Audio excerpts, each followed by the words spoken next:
to the Consciousness Show. It's a public service announcement. I think we'll be giving public service announcements on a regular basis. In this case, our public service announcement is that fire is enjoyable. So if you have a fireplace, I recommend using it. It's news to me. I didn't know that was our PSA, but it is indeed true. If you have my PSA. If you have a fireplace, use it. Unless you're concerned about global warming, then maybe don't use it. But that's a whole nother subject, isn't it? Or is it the same subject? I don't know. I don't even know what you mean by that. Maybe we should talk about that. Well, it's supposedly wood is carbon neutral. And carbon neutral means that, sure, it's emitting toxins into the air, including that toxin that they call carbon dioxide, but at least over its lifetime it ate enough carbon dioxide to offset it. Hence it becomes carbon neutral. Okay, so here's my take on that. Uh-oh. We didn't know this was happening. This is important. Is that the spiritual benefits of a person spending time with fire in terms of the purification of their aura and their personal well-being, and the decreased desire for unnecessary consumption. Say that again. So, fire, the spiritual benefits of sitting with fire in terms of the effect that it has on the aura of a human being, the electromagnetic field, in terms of the emotional body and cleaning out emotional energy pollution and the pain body, so that we feel better, so that I feel better. I'm then in turn less likely to consume unnecessarily, and more likely to make enlightened and healthy choices, and more likely, and then going to feed things like my dollar into stuff that's more enlightened and less into stuff that's probably consuming way more, participating in way more pollution, basically. So. Okay. Well, so basically, that the more time a person spends with the fire with a spiritual purpose, the more enlightened their choices become, and then in turn, the rest of that stuff starts to work itself out. Which, if a person thinks through that, that's pretty hard to argue with. I think so. Sort of like meditating. I think what's kind of hard to do is think things through. Yeah, it's not. Yeah, well. That's the point of the Conscious Show, is to make things through more popular. Or at least be entertaining.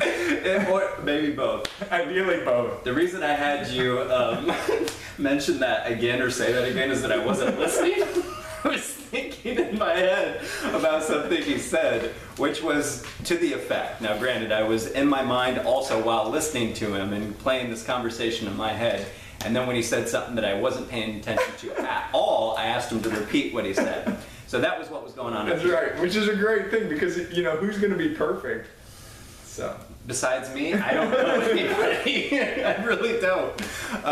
Besides you. So he says fire is really excellent at purifying the pain body, and I thought to myself, man, the last time that this fireplace was used for the pain body specifically was in a very tumultuous situation, and it was actually a difficult situation that arose between my girlfriend and I, and hopefully you're listening to this 5 years from now in 2021, and her and I are now married or something like that, but you never know, because people have free will and all sorts of funny things happen in life.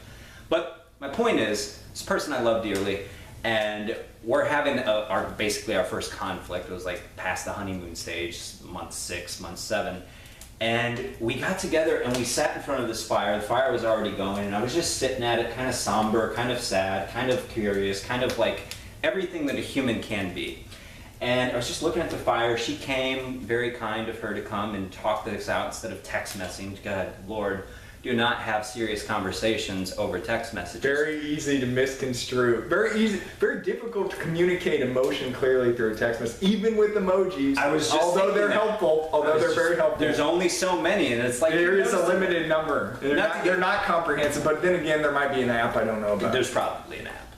probably an app. So anyways, we had a talk, and for like the first 10 minutes, we just fed the fire together, and it was so wonderful. So my point in that little story is to emphasize or re-emphasize Jesse's story. Fire is beneficial, and yes, personal example, personal testimony. That's what it was. Improves relationships. Marriages last longer when you incorporate fire into your healing process, which every buddy has a healing process, and therefore every relationship will have them. Okay, so now he mentioned something. Man, I just wanted to talk about carbon neutral crap, but now, thank God, we're away from that silly business. It's elevating. Thank God we're elevating past the talk of a noble gas and how a noble gas can be somehow pollutant even though plants eat it. What? I don't know what you're talking about. So, great. Yeah, I bet you don't, and that's okay. But one thing you do know what you're talking about is when you said everybody has a healing process. That's true. What the hell does that mean? I mean, he just said some words that sounded cool, but what does it mean? So, Jesse Lauren Reese, what does it mean to have a healing process? I don't know. You just said everybody has one. Okay. Yeah. You did? Yeah. Didn't you? Should we play it back so you can hear it? Right. No, you heard it. Okay. It's just something about being on the spot in terms of how to explain something. Two spots. Two spotlights. two spotlights. So you're on two spots. Well, and then that thing records it. The second spotlight balances out the first spotlight. Well, and then that thing showcases you to the world. And 3 is, triune. So, It's true. the nonsense, it helps to Alleviate. work it out. And he's probably thinking in his head, what the hell did I say and what did I mean by what I said? Well, a healing process, I don't know. I think people can relate to that. Right. That people are aware that they're at least aware that they're not, and I know I am, and I think fairly universally people are aware that there's a need for healing in some way, whether it's physical and they feel an ailment physically. Pretty much everyone's also aware of a need for emotional healing, i.e. some way that they feel poorly in some way. Maybe not all the time, but from time to time at the very least. So those are two, pertinent examples. So you're like saying when somebody is upset, they're not supposed to just stay upset, but there's actually something that they can do, and that's what you're referring to as the healing process. Yeah, I'm saying even that if someone is an atheist and they only relate to themselves physically, typically even when I'm talking to people who have that we came from apes. Yeah, right, that perspective, that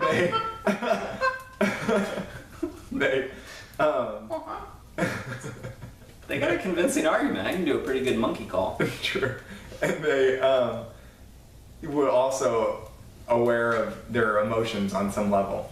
But for, the rest of us that have awareness of our divinity, then there's some awareness in that divinity is inherently perfect. And so anything short of that is healing. Profound. See, that's what you don't get necessarily in the words healing process. You get this concept that you and I are perfect. Let me say that again. You and I, even though I did that backwards, are perfect. That's ironic. We spent a lot of time together tonight. That's true, yeah. So I can't even tell the difference between you and me either. Must be our Pisces. I do that sometimes. Rain in the nebulosity. Yeah, it's like I'm speaking for you, but I'm saying that never mind. Never mind. The point was simply that we are perfect. And anything short of that, exactly what he said, anything short of recognizing our perfection is something that needs to be healed. Something that needs to be comprehended, understood, whatever you want to call it. I don't care what words you use. The point is that the seed of us, that which is us, is perfect. Doesn't seem that way when you got suicide bombers. Doesn't seem that way when you got people that want to take away your rights and give other people different rights. And some people want to steal from Peter to give to Paul, and that's something that's been true probably throughout humanity. And if you look at different, like I work on a farm. I'm a dairy farmer. The cows, sometimes they're really mean to each other. They'll horn each other, knock each other around. They bully each other. You talk about the pecking order with chickens, but there's a cow order that's just as strong. So in all stages of creation, there is that give and take, but really it's for you and I, at least conceptually, we need to understand that this journey of playing these different roles, of being in the low spot of the totem pole or being in the high spot of the totem pole, is ultimately just an experience that will help us go through a healing process so that we can recognize our full divinity, our full completion. When people said to Buddha after he was enlightened under the Bodhi tree, Who are you? He says, I am awake. He didn't take personal ownership of I am Siddhartha Gautama, prince of such and such, blah, blah, blah, blah, blah, of such and such. He simply stated what he was beyond the personality. So he had healed beyond, the scope of physical necessity, right? Because he says, I am awake. I understand all that is here, and I will stay here, and I will teach others so that they may also, if they choose, wake from the dream that is imperfection. Precisely. And so then, practically stated, a way to actually achieve that healing, Aquarian, is to light a fire in your fireplace and use it, because the body is made of earth, air, fire, and water, as Leonard Orr likes to point out regularly. Right. And so, and the least commonly, the element that we interact with the least as human beings is fire, and it has probably the most power. In turn, also requires the most responsibility, because don't want to just like set the couch you don't on want fire too much like, fire purification, as I would say. Yeah, right. Like just enough. And so, quick question is, where's the fire in our body? The heart. Heat. Heat is a byproduct of fire. So Okay. So that's the... Heat is fire, yeah. So that's the... Without fire, you don't have heat. None of the other elements are inherently warm. Like Earth is warm because the center of the planet is a fire. Is that there's a core, a center that has heat.